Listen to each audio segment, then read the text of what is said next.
Olá, crianças, tudo bem com vocês? A gente está aqui hoje para dar continuidade à nossa aula de geografia, onde a gente vem trabalhando o continente europeu. Hoje a gente vai trabalhar um pouco sobre alguns itens relacionados aos blocos econômicos, para dar introdução ao bloco econômico europeu que a gente vai ver, tá, na próxima aula, tá? Então, quando nós falamos em blocos econômicos, a gente fala em uma integração econômica que envolve países de uma determinada área do planeta, tá? Então, por exemplo, com certeza vocês já ouviram falar no Mercosul, né? Então, são países que fazem parte da América do Sul. Eles se reúnem com objetivos comuns e formam um bloco econômico, tá? Mas a gente vai ver daqui mais adiante um pouquinho quais são esses países, ok? Na atual conjuntura, é percebida como uma questão primordial para a sobrevivência econômica dos países. Nesse contexto de uma economia cada vez mais globalizada que nós vivemos e, consequentemente, também mais competitiva, esses blocos eles visam garantir lucro e também acumular capital nos seus países, tá? Dentro dos seus blocos econômicos. Os blocos econômicos eles têm objetivos. Entre eles, nós podemos citar diminuir ao máximo barreiras alfandegárias, a livre circulação de capitais nos países que fazem parte do bloco, a livre circulação de pessoas também dentro dos países e a livre circulação de serviços ou de mão de obra, tá? Dentro dos países que fazem parte do bloco. Fazer parte de um bloco econômico significa fortalecer-se diante de um país isolado ou de outro bloco econômico, tá? Então, porque, por exemplo, porque os blocos econômicos eles se organizam? Porque os países se organizam em blocos econômicos para ficarem fortes diante de um país que pode ser muito forte economicamente ou diante de um outro bloco econômico que também pode ser forte economicamente.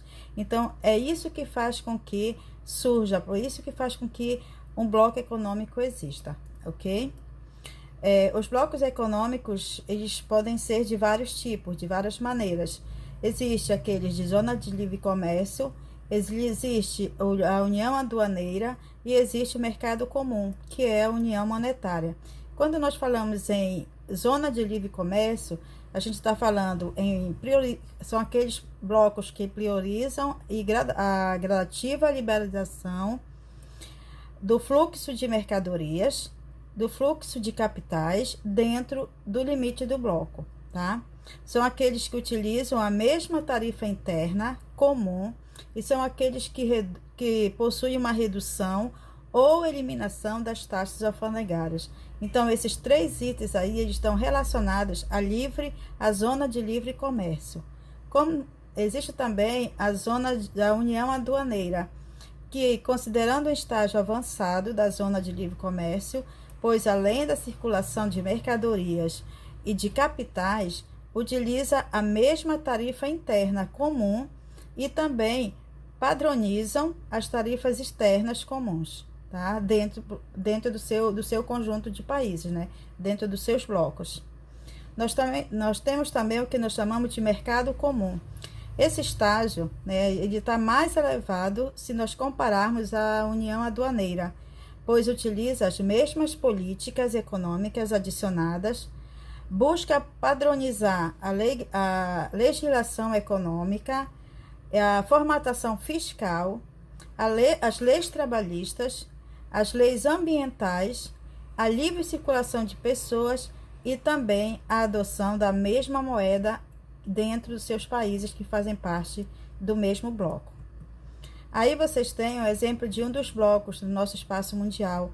A primeira imagem que vocês têm aí, ele fala justamente sobre o NAFTA, que é o Acordo de Livre Comércio da América do Norte, tá? Estados Unidos, Canadá e México, junto, eles formam o que nós chamamos de NAFTA, que é um bloco econômico. Um outro exemplo de bloco econômico que nós temos no espaço mundial é o Mercosul. É a segunda imagem que vocês têm aí.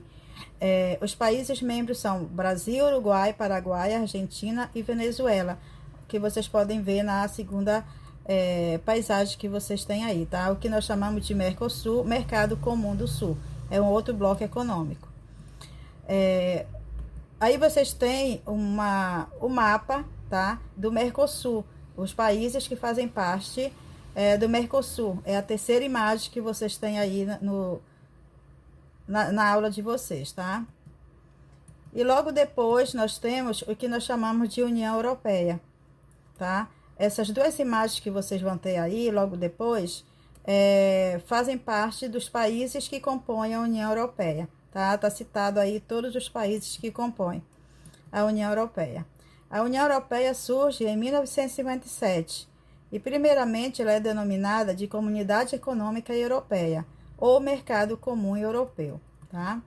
A União Europeia, ela representa uma união econômica e monetária com a eliminação de barreiras alfandegárias ou do livre fluxo de capitais, produtos, pessoas e serviços, tá? Então, todas essas ferramentas aí, todas essas estratégias são utilizadas dentro do bloco econômico que nós chamamos de União Europeia. Então, é um acordo entre diversos países, aqueles países que vocês viram, né? Que tem a eliminação de barreiras alfandegárias, que possui um livre fluxo de capitais, de produtos, de pessoas e de serviços, ok?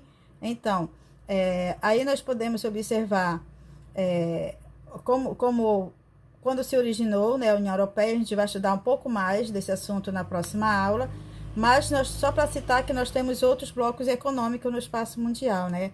Nós temos a ALCA, os tigres asiáticos, então são vários blocos econômicos, mas no caso aqui a gente vai dar continuidade na próxima aula sobre a União Europeia. Ok, crianças? Estudem, dê uma lida lá no assunto de vocês, da apostila sobre a União Europeia, para que na próxima aula a gente possa tirar as dúvidas. Ok? Beijos, tchau!